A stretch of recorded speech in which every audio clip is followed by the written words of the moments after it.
The city pulsed with an unrelenting rhythm, neon lights flickering against the glass buildings that towered over the streets. Among the hurried pedestrians and the late-night traffic, a man stepped out of a sleek black sedan, his reflection briefly catching in the tinted window before the car drove away.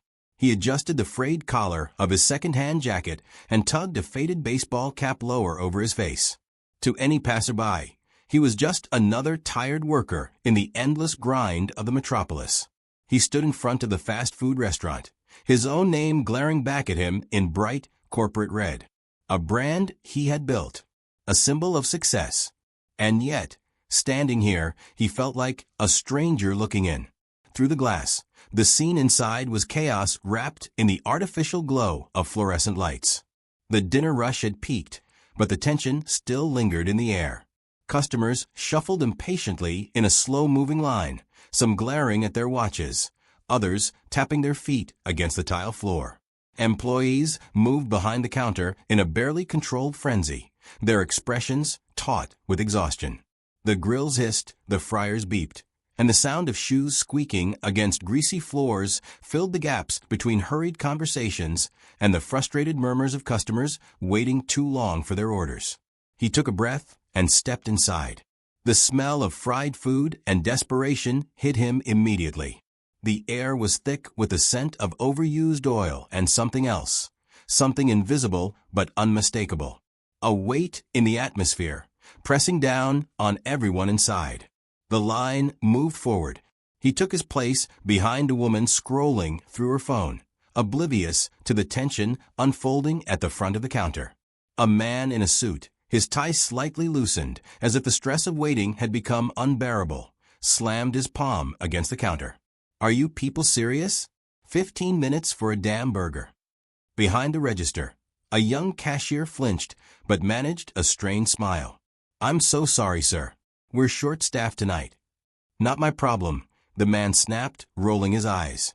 "Maybe if you stopped messing around, you'd actually do your job." The undercover CEO felt his jaw tighten, but he forced himself to remain still. He wasn't here to intervene, not yet. He was here to see, to listen. A manager emerged from the back, his polished shoes clicking against the floor. Unlike the workers around him, his uniform was crisp, the gold of his name tag gleaming under the overhead lights. "What seems to be the issue?" His voice carried the false concern of someone who wasn't really asking. The customer huffed. "Your employees are incompetent. That's the issue." The manager didn't look at the cashier. He barely spared her a glance before turning back to the customer with a practiced smile. "I sincerely apologize for the wait. Your meal is on the house." The man snatched his bag from the counter and walked away without another word. The moment he left, the manager's expression darkened as he turned to the cashier. "Get it together," he said under his breath, "or I'll find someone who will." The cashier nodded quickly, but the undercover CEO didn't miss the way her hands trembled as she reached for the next order. The manager strode away without another word, disappearing into the office. The line inched forward. The undercover CEO kept his eyes on the cashier. She looked young, probably barely out of high school, and yet there was a heaviness to her movements, like she had been carrying something too heavy for too long. Her hands moved with mechanical precision, not out of efficiency, but the kind of exhaustion that made people run on autopilot. The customer in front of him ordered, and as they stepped aside, it was finally his turn. The cashier forced a smile. "Welcome to." Her voice caught, as if her body had finally betrayed her. Her breath shuddered, and she quickly turned her face away, a sharp inhale making her shoulders shake. He hesitated. "Are you okay?" She nodded too quickly, blinking back tears as she tried to steady herself. Sorry, I just..." She squeezed her eyes shut, took a deep breath, and opened them again. The redness was visible beneath the fluorescent lights. The restaurant had gone eerily silent. Even those still waiting in line had noticed. A door swung open from the back. What now? The manager was back, irritation curling the edges of his voice. His gaze flickered to the cashier's face, then to the undercover CEO, standing there, unmoving. "She's just..." the CEO started, but the manager cut him off with a sharp glare toward the cashier. "You should be grateful to even have a job," he said, his voice cold. The cashier sucked in a breath, forcing a nod as she wiped the corner of her eye with the back of her hand. "Yes, sir. Sorry, sir." The manager didn't say anything else. He just turned and walked away again, his presence like a storm cloud lingering even after he was gone.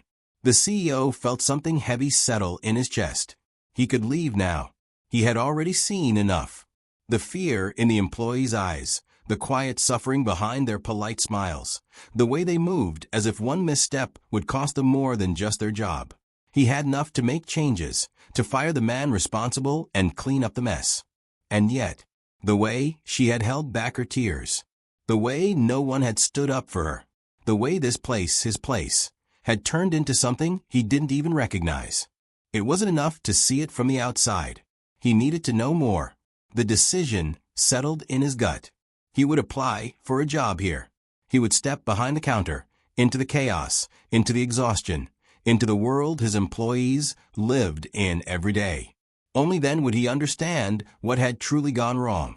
And only then could he fix it. The uniform smelled of stale fryer oil and artificial lemon-scented detergent. It was stiff, slightly too big, and carried the exhaustion of the person who had worn it before. He adjusted the name tag, one that wasn't his, and stepped through the back door, blending into the hum of a place he had built but never truly entered. The kitchen was a maze of stainless steel counters and overheated machinery.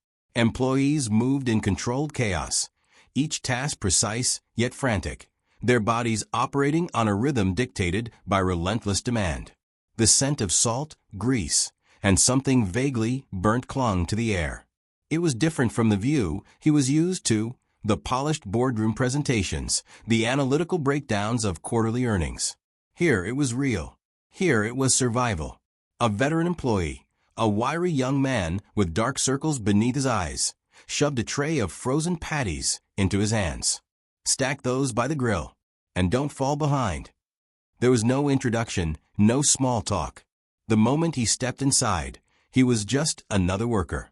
The same exhaustion lined their faces. The same urgency crackled in their movements. The hierarchy here wasn't about wealth or status. It was about who could withstand the pressure without breaking. Orders spilled from the digital screen, an unending list that never seemed to shrink. The rhythm was suffocating. He worked in silence, observing, absorbing.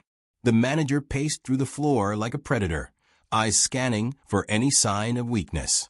His presence alone was enough to make employees move faster, shoulders tensing whenever his gaze landed on them. His voice, when it came, was sharp and impatient. Keep up or clock out. No encouragement, no acknowledgement of effort. Only threats, wrapped in the false pretense of authority. At the front, the cashier from the night before stood at her register, her fingers tapping against the screen with practiced efficiency. But her shoulders curled inward, as if trying to make herself smaller. He had seen it before, the look of someone who had learned that blending in was safer than being noticed. A customer slammed their hand against the counter. "This isn't what I ordered." The cashier flinched, glancing at the receipt. "I'm so sorry, I can fix." The manager was already beside her, his voice slicing through the air. "Again? Are you serious?" She opened her mouth, then closed it just as quickly. I must have pressed the wrong button, but I can." "You can what?" The manager leaned in, voice low but laced with venom. "Apologize? Cry about it? Maybe if you weren't so careless, we wouldn't have customers walking out pissed off." Her hands trembled. The customer sneered and muttered something under their breath before storming off. She whispered another apology, but it wasn't to the manager or the customer. It was to the air, to herself, to the weight pressing against her chest. The Undercover CEO clenched his fists, every instinct screaming at him to put an end to this. But he forced himself to wait. Not yet. The night dragged on, stretching like an elastic band pulled too tight. The kitchen felt hotter, the air thicker, the manager's presence heavier. Another mistake. The wrong sauce on an order. The cashier barely had time to process it before the manager grabbed her wrist, jerking it away from the register. "Are you really this useless?" His voice was quiet, controlled. but it carried the sharp edge of a blade pressed just beneath the skin. She froze. So did everyone else. The air changed, became charged, waiting for something to snap. For the first time, the Undercover CEO saw something different in her eyes. Not just exhaustion, not just fear, defeat. Her shoulders slumped, her lips parted slightly, as if she wanted to speak but no longer saw the point. And then, her hands unclenched. The tension bled from her frame. I can't do this anymore. She pulled off her name tag, finger shaking, and placed it on the counter. I quit. The room inhaled. A collective breath held in uncertainty. The manager stared at her as if she had just shattered something unspoken. You think you can just walk away? His voice dipped lower, dangerous. She hesitated. Not out of doubt, but out of something deeper. A final shred of fear. The Undercover CEO stepped forward before he could stop himself. She can. His voice cut through the space, startling even himself. The cashier turned, her eyes widening slightly. She didn't recognize him. Not really. To her, he was just another worker, another name tag, another pair of hands behind the counter. The manager narrowed his eyes. Who the hell are you? A witness, he said, voice steady. To everything you've done. And I think corporate would be interested to hear about it. Something flickered across the manager's face. First confusion, then irritation, then something darker. You don't know a damn thing, he spat. You think the higher-ups care? You think the guy at the top even knows you exist? He took a step closer, lowering his voice to a sneer. Newsflash, buddy. The CEO sits in a high-rise office, sipping expensive coffee, while people like us keep this place running. If you think someone like that gives a damn about this little girl crying at the register, you're even dumber than you look. A slow, deliberate breath. The Undercover CEO let the words settle, let them sink into the space between them. Then he smiled. That's the thing, he said, voice calm. I'm not dumb. And I'm not just another worker. He reached up, pulled off his cap, and let the moment unravel. Recognition dawned in the manager's eyes. It was an instant, more like a slow-motion car crash, each second dragging into the next. The color drained from his face. You. The employees around them stood frozen, eyes darting between their manager and the man who had just pulled away his disguise. The cashier's breath itched, her mind catching up to the impossible truth. The CEO turned to her, offering the faintest nod of reassurance. Go home, he told her, his voice softer now. Get some rest. You don't have to come back to this. Her lips parted, a question lingering there, but she couldn't find the words. Instead, she nodded. Just once. And then she turned and walked away, her steps lighter than they had been in a long time. The room remained silent. The manager swallowed hard, his posture shifting as he tried to recover. Sir, I didn't know it was you. You're done. The words were simple, absolute. The elastic band had finally snapped. And tomorrow, everything would change. The silence in the restaurant stretched long after the cashier had walked out. The employees barely dared to breathe, their gazes flickering between the manager and the man who moments ago had been just another nameless worker in their ranks. Now, he stood before them without his disguise, the weight of his authority shifting the very air inside the building. The manager's face had gone pale, his mind clearly scrambling for a way out of the inevitable reckoning that was about to come. Sir, he started, his voice an awkward mix of forced politeness and barely concealed panic. The CEO didn't let him finish. I want to see the books. The words were quiet, but cut sharper than any public firing ever could.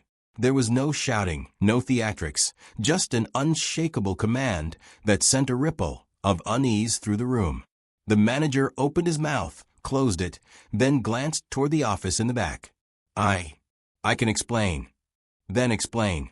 The employees were still frozen in place, their hands hovering over registers and fryer baskets, as if waiting for permission to move. The CEO turned to them, offering a nod. Go home, he said. You'll all be paid for tonight.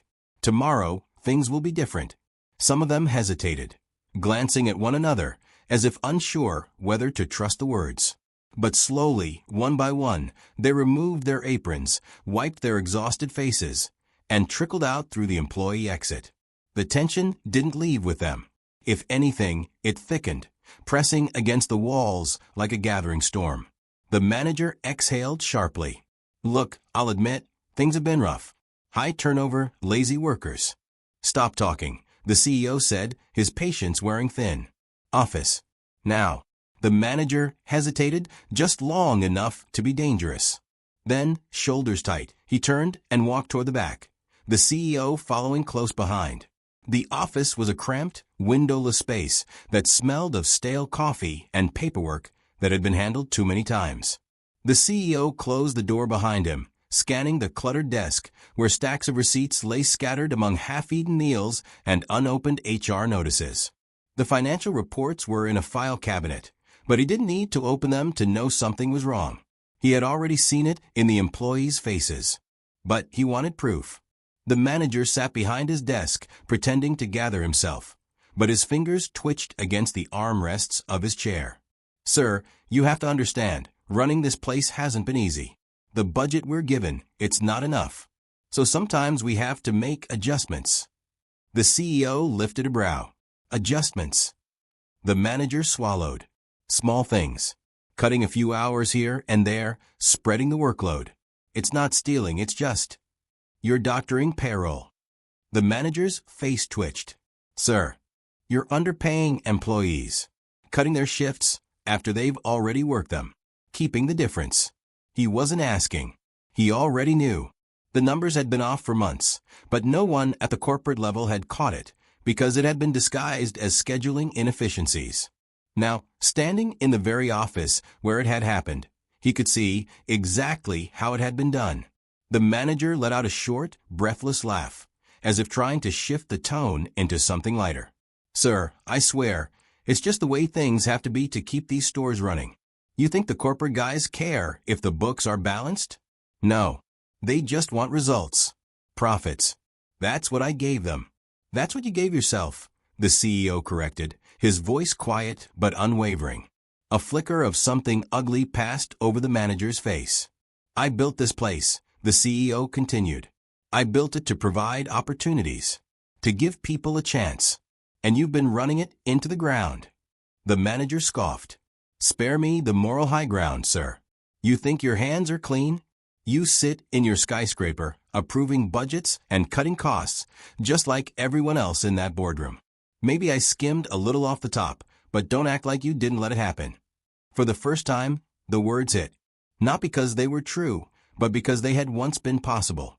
He had trusted the system to work, believed in the policies and protocols that were supposed to keep employees safe, that were supposed to reward hard work instead of exploiting it. But while he had been sitting in an office miles away, signing papers and approving reports, the cracks had formed. And he hadn't seen them. Or, maybe, he just hadn't looked hard enough. "You think I don't know what it's like to work for someone like you?" The manager leaned forward now, his false bravado returning. "I spent years scraping by in places just like this. And you know what I learned? It doesn't matter how hard you work. The people at the top will always squeeze you dry. So yeah, I took what I could. And you know what else? You're not going to do a damn thing about it." The CEO stared at him, the weight of the moment pressing in from all sides. Then slowly he smiled. It wasn't amusement. It wasn't even anger. It was something sharper, something final. "You're right," he said. "I can't change the past." The manager's smirk faltered slightly. "But I can make sure it never happens again." The CEO reached into his pocket and pulled out his phone, turning the screen toward the manager. The recording app was still running, the audio levels pulsing with every frantic breath, every damning word. The color drained from the manager's face. "You're fired," the CEO said simply. "And you'll be facing charges." The manager surged forward, his chair screeching against the floor. "You can't do this." The CEO didn't flinch. "I already have." The door opened before the manager could say anything else. Security stood there, waiting. The former manager looked between them and the CEO, as if trying to calculate his next move. But there wasn't one. As they escorted him out, his voice rang through the building. "You think you're saving them? You're just another CEO, pretending to care. Nothing's going to change." The words echoed long after he was gone. The CEO sat down in the chair the manager had just vacated, staring at the cluttered desk, the crumpled receipts, the discarded employee schedules. Tomorrow, everything would change. Because if it didn't, then the manager had been right. And that was something he would never allow. The morning air was crisp, a stark contrast to the heat and tension that had filled the restaurant just hours before. The CEO stood outside the glass doors, watching as the early shift employees hesitated before stepping inside. There was a nervous energy about them, as if they expected to walk into the same hostile environment they had always known. But today was different.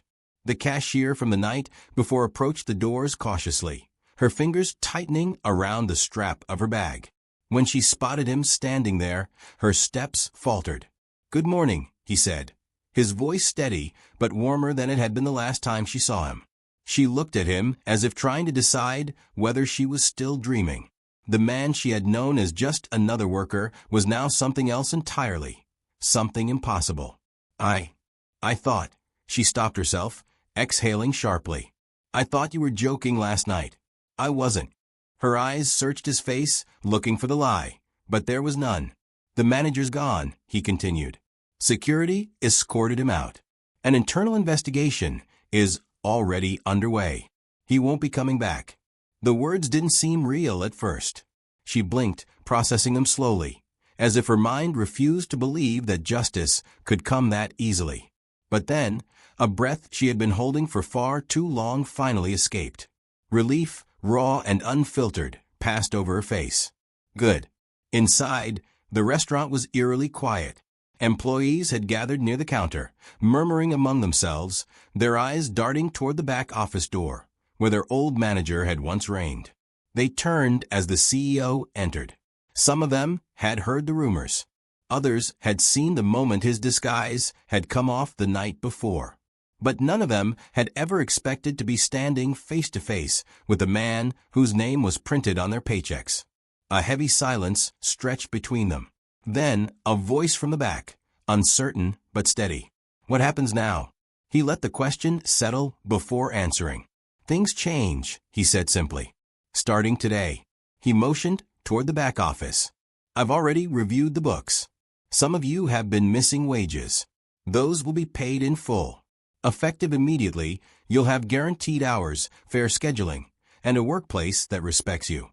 The words felt foreign in the space, like something that didn't belong in the world they had come to accept. But the longer he spoke, the more they realized this wasn't a speech. It wasn't a corporate memo designed to pacify them. It was real. A woman who had worked the grills for years stepped forward, crossing her arms. And what about corporate? Her voice carried the weight of experience, the kind that knew promises could be broken just as easily as they were made. What happens when they decide they don't like this new fairness?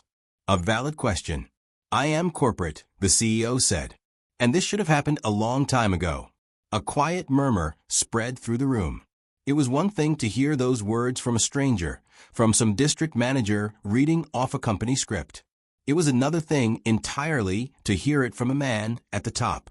The cashier watched from aside, arms wrapped around herself, still unsure how to process any of it. The CEO turned to her. "Come with me." She hesitated, but followed him outside, away from the murmuring employees and the weight of the past clinging to the restaurant walls. They stopped near the parking lot, where the morning sun painted long shadows across the pavement. "You didn't have to come back," he said. "I know," she replied. She looked away, staring down at her hands. "But I needed to see if this was real." "It is." Silence stretched between them. Then she let out a quiet laugh, small, bitter. "You know, I almost convinced myself that quitting was a mistake, that maybe I was weak for walking away." "You weren't." She nodded, more to herself than to him. Then, cautiously, she asked, "So what now? Do I have to reapply, or?" His expression softened. "If you want your job back, it's yours." She studied him for a long moment, as if trying to measure the sincerity in his words. Then she exhaled, shoulders relaxing for the first time in what felt like forever. Okay, the weight of everything that had happened wasn't gone. The scars left behind by mistreatment, exhaustion, and fear wouldn't disappear overnight. But today, a shift had begun. A shift that would ripple outward, far beyond the walls of one restaurant.